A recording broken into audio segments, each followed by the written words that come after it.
think indie artists need to prepare themselves for record label style, old school radio gatekeeping in the independent market and the possibility that indies may be getting pushed completely out. And I'm going to explain a little bit about why I kind of think we may be headed down that path. So let's start here, right? There's articles coming out, music streaming platforms must pay artists more. And I think we can all agree about that. Yeah. So in the new model, they're saying that the model will prioritize professional musicians. Keep in mind, professional musicians. Class with those with a minimum of 1,000 monthly streams from more than 500 individual listeners, giving them an estimated 10% payout increase. Now, I think for independents, the thing that should cue off in your mind is where it says prioritize professional musicians in their current, keep in mind, current standard for what they're deeming as a threshold for a professional musician is 500 or more independent listeners, individual listeners. So let's just imagine that if that's where it starts, that threshold will likely continue to increase.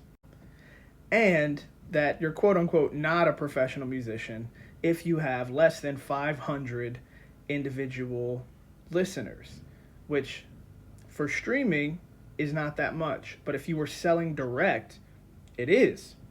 So in the chat in my community, this is kind of what I said in regard to this link of anything is possible, but I'm not saying I have the answers. But I don't see how their business model would support this. The cost per user would have to skyrocket, and the amount of ads would likely have to increase or even go to the paid user, right? Unfortunately, I don't see the consumer behavior valuing music enough to pay a ton more for music, but they'd have to try and find a new revenue model the way that Netflix has. They've managed to increase the price consistently while managing to provide a better user experience and high quality entertainment. Who knows, maybe this could be an axe towards independent musicians. If quality, right? Listen to this, right? The quality, if Atmos mixes, if spatial audio, etc., become the new industry standard where it might be difficult for an unsigned artist to achieve the quality of that output and quality within volume of that output. And that's just, my thoughts and my opinion. But then, like 2 days later, this article comes out where it says higher royalties for music is available in spatial audio. So the thing that I had kind of saw is like, all right, there may be a way for labels and stuff to gain an edge on the market. It's happening. They're saying, okay, well, we'll pay more for spatial audio mixes. Well, independent artists, for the most part, a lot of them mix their own records. Are they going to be capable? Are we going to be capable to produce the output that we've usually been producing, right? We've done way more volume at a level where we can get spatial audio mixes, where we can get Atmos mixes. I think that's something to really think about. And then here it says, because Spotify doesn't currently offer spatial audio, it says that it's rumored, however, to be preparing a supremium tier that offers 24-bit lossless music and the ability to make playlists with artificial intelligence at a monthly subscription price of $19.99 per month. So when I had suggested before that they may go the Netflix route and find ways to increase the tier model, that also turned out to be here in this article as well. So then what do I see? Let's sum it up. Well, primarily I see that hey, it's always been awesome to sell direct. If you can sell direct, if you can build community, that is great. If you can network community with other artists and jointly sell together, I think that is also a new strategy in this emerging market. I do see this as something that we all need to pay attention to because, not to fearmonger or anything, but there used to be real barriers, right? It was hard for indies to get any kind of reach because radio had a barrier. Distribution had a barrier. You needed a distributor to be able to get your music into music stores or to get it into a Walmart or a Target or wherever.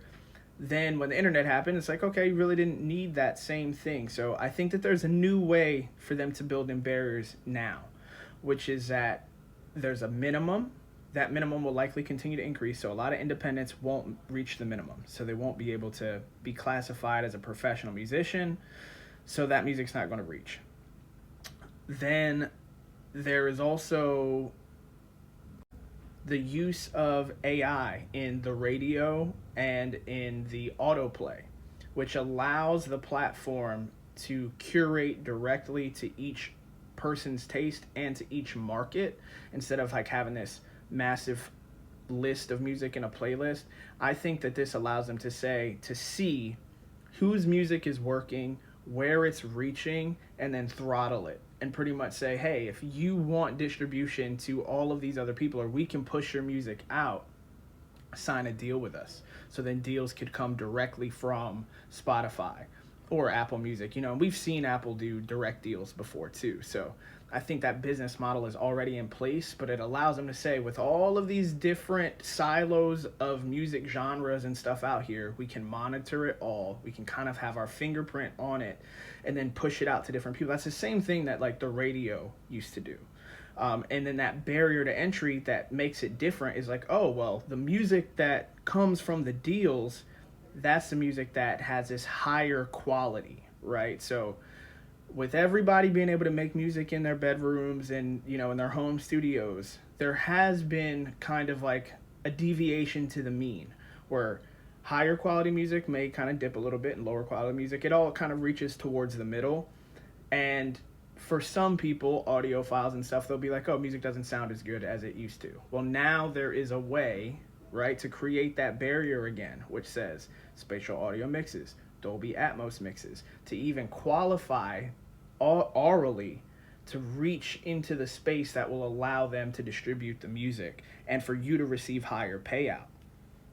Keep in mind that while that is all happening, most of the music is being pushed out through Spotify discovery mode, which allows them to retain a higher percentage of the streaming royalty anyway.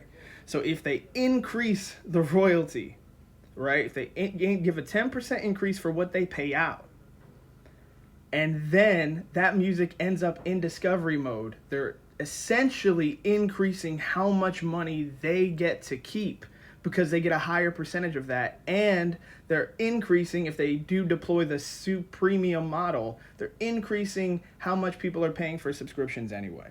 So just something to think about how the market is changing and how you may want to position yourself knowing this information. Hope it helps.